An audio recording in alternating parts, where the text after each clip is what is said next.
দর্শক, আপনারা সকলেই জানেন আর মাত্র কয়েকদিন পর আর্জেন্টিনা ও ব্রাজিলের ম্যাচ। তবে আপনি জেনে অবাক হবেন, এই ম্যাচটিতে সবচেয়ে বেশি বেনিফিট পাবে ব্রাজিল। হ্যাঁ দর্শক, এটাই সবচেয়ে ব্রাজিলের বড় সুযোগ, কেননা আর্জেন্টিনার অনেক প্লেয়ার ব্রাজিলের বিপক্ষে ম্যাচে নামতে পারবে না। বিশেষ করে ইনজুরি এবং লাল কার্ডের কারণে বাদ পড়ে গেছে আর্জেন্টিনার অনেক প্লেয়ার। তাই ব্রাজিল এই সুযোগটি ভালোভাবে ব্যবহার করতে পারবে। তো দর্শক, আসুন জেনে নিই আজকের ভিডিওতে কোন কোন আর্জেন্টিনার প্লেয়াররা ব্রাজিলের বিপক্ষে খেলতে পারবে না। দর্শক, আর্জেন্টিনার সবচেয়ে গুরুত্বপূর্ণ প্লেয়ার লিওনেল মেসি ব্রাজিলের বিপক্ষে খেলতে পারবে না, যার প্রধান কারণ হলো ইন্টার মায়ামির ম্যাচ খেলার সময় লিওনেল মেসি ইনজুরিতে পড়েছেন। তাই ব্রাজিলের বিপক্ষে মেসিকে দেখা যাবে না। সেই সাথে Paulo Dybala, Lautaro Martinez, Alejandro Garnacho এবং ক্লাদিও এচেবেরি, সাথে গঞ্জালো মন্টিয়েল, এরা প্রত্যেকে ব্রাজিলের বিপক্ষে আর্জেন্টিনার হয়ে মাঠে নামতে পারবে না। প্রত্যেকে এখন ইনজুরি। এরপর উরুগুয়ের বিপক্ষে ম্যাচের দিন নিকো গঞ্জালেস লাল কার্ড পেয়েছেন,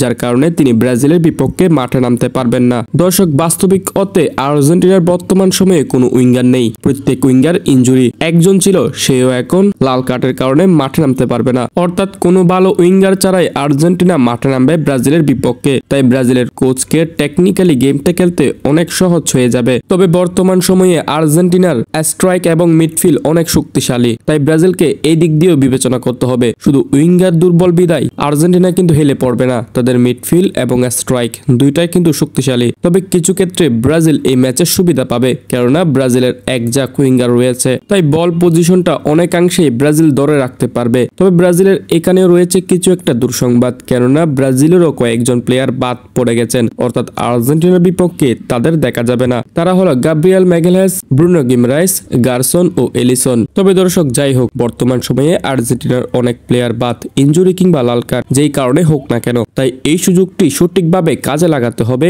ব্রাজিলের কোচ ডরিভাল জুনিয়রকে।